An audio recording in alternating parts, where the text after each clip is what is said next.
Hi DB Pension subscribers and welcome back to the channel. Today we're going to be diving into the topic of missed CETV deadlines and what to do next. Okay, so a missed CETV deadline. So a CETV is a cash equivalent transfer value which you receive from your defined benefit or final salary scheme. This CETV has an expiry date of 3 months from the date on which it was produced, which means you have to submit all of your necessary paperwork in time to secure the transfer value. So in 2022, we've actually had 2 instances of clients not attaining their CETV expiry dates. Now, again, I'm pleased to say this was not from our original financial advice. In 6 years at Cameron James and actually 10 years in the industry, I am yet to have a client start an advice process with me from the beginning and not attain or secure their CETV value. That means we have a 100% ratio of securing our clients' cash equivalent transfer values. So why were these CETVs missed and how did it happen? So I've done a couple of videos on the channel already talking about CETVs, but effectively what happened with both of these clients was they started their advice process themselves independently. They said, right, I have multiple DB schemes. I'm going to start contacting them all myself independently and request my cash equivalent transfer value. One client was based in the Isle of Man. He requested his cash equivalent transfer values from 3 different schemes. By the time he came to us, I think he requested them in December time. By the time he came to us in January, February time, he had already lost 4 to 6 weeks on these CETVs. He emailed us over the CETVs after he decided that we were a credible firm and he wanted to work with us. By the time we started looking through his CETVs, one of the schemes didn't even have the CETV. They said, where's your CETV? Oh, here's my paperwork. No, it's just a letter saying we've sent you a CETV. Where's your CETV? Oh, I never received it. By the time we put our letter of authority on file, which took 10 to 15 working days, we were then up to 7 to 8 weeks into the CETV expiry date. We contacted the scheme. They said, we've already sent out the CETV in the post. We will now have to produce another one. It will take us 10 to 15 working days to get it produced. We need to have a minimum of 4 weeks on any CETV for us to put together the report, a very important report which outlines whether or not you should transfer your DB scheme or whether you should retain it. So the client had 3 different schemes. All of them were doing things at different speeds. What it actually meant in the end was, when we had to try and one of the CETVs expired straight away, we said to the client, you need to get a new CETV, which means you have to pay £300 extra to have a second CETV within a 12-month period. He then had the other 2 CETVs which were live. That third CETV from the scheme that he had to get the second CETV from, if that makes sense, took so long to produce the second CETV. By the time that one was available, one of the other CETVs had expired. So then we were only left with 2 CETVs that we could work on at that point in time. We got so close to the deadline of those 2 CETVs expiring, we had to move forward to those 2 CETVs, and the third CETV, which had now expired again, he had to get a second CETV for that one again. So actually he had to spend another £350 with the third pension provider. With the first pension provider, he already had to pay £250 for the second CETV. So actually net cost to the client so far, £600 in additional CETV values. And why?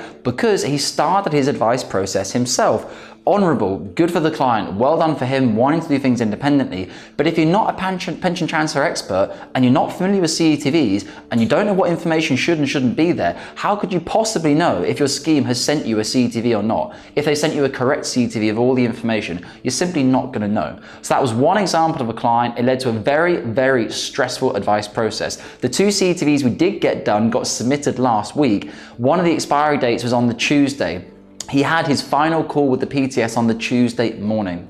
We had to do everything. All of the paperwork had to be fast-tracked off to the trustee. The trustee had to review it, countersign it, multiple Adobe signs, DocuSigns, back to the client. He was at work. He was stressed out. He didn't like having to take calls at work. Obviously, it's a little bit unprofessional. And the receiving scheme, the new SIP, it was iPension SIP in this case, had to submit all the paperwork by midnight to the seeding scheme in order to secure the CETVs. So we secured the 2 CETVs. Now we're having to work on the third CETV. When it finally arrives from Capita Pensions, we will then start the advice report for the third CETV. Luckily, Pension Advisory Solutions, who we're working with on the report, agreed they wouldn't charge the client an additional extra fee to start the second report for the third CETV all over again. They would include it within the original quote, which is £6,000. £4,000 for the first report and £1,000 and £1,000 for the two separate reports, including VAT. So that's one example, guys. If you want to get your CETVs done properly, you want to go through a financial advisor and avoid all of the stress, get yourself booked in below in the comment section. We can have a proper conversation via calendar. You can use the link, find a day and a time for you. We can talk about your situation, talk about your CETVs before you request them from the scheme. Work out who you want to work with first. Find out who you feel comfortable with, who do you trust, and then request your CETVs, or at least do it in combination at the same time as each other. You can also use the WhatsApp in the link below to have a quick conversation with myself. The second situation we had with a client who was based in the United Kingdom was a very similar situation. She had a strong background in finance. Her DB assets were actually very small in comparison to her net worth. I think they made up around 4 or 6% of her net worth, which basically means you're almost guaranteed to get a transfer, a positive outcome, because the DBs make up such a small percentage of your net worth that it's quite easy to see that they're not reliant upon them for their retirement. As such, they could potentially take a greater level of risk with these DB schemes and move away from a safeguarded asset environment, which is a DB pension. However, exactly the same thing happened. By the time she sent her paperwork to us, she was already 4 to 6 weeks into her CETVs. We then realized there was lots of missing information. One of her CETVs expired straight away. Fortunately, it was a relatively small one. It was £35,000. However, when she came to get the second CETV for that scheme, which again cost her £250, plus a load of headache, plus a load of drama, contacting the scheme, they then have to raise the invoice, which takes 2 weeks. You have to pay the invoice, send them the payment slip. It goes on for like a whole month just to pay for a second CETV before they can send you the second CETV. When she got her second CETV back, the pension value had actually dropped to £32,000. Okay, 35 to 32, from a pound perspective, it's not a huge amount of money. It's £3,000, the client could live with it. But if you look at the difference of that, it's 10% drop. So when you have your first CETV and you're in a rising interest rate environment, which we currently are in the UK at the moment, and America and globally, with the Fed and the Bank of England increasing interest rates to try and curb down inflation in our economies, you do not want to be taking second, third or fourth CETVs. If you do that over the course of the next 12 to 18 months, there's a very high chance your cash equivalent transfer value will be lower than the original one you'd already retained from your scheme. I have a client at the moment who, at the time of writing, I was talking to him yesterday, we were getting his DC report signed off. We'd acquired a 2-week extension on his DB, which was due on the 7th of June 2022. We got an extension to the 21st of June 2022. He said, Dominic, please make sure you do get it done, because online, I know my DB CETV is 250k. Online, I can see my latest valuation, not a CETV, an estimate, is down to around 225 to 230k. That's a £20,000 difference if he takes a new CETV. So obviously, from our perspective, we'll be ensuring that if it is suitable for him to transfer a DB scheme through the authorized report writer, that we will be getting that submitted in time to secure the CETV.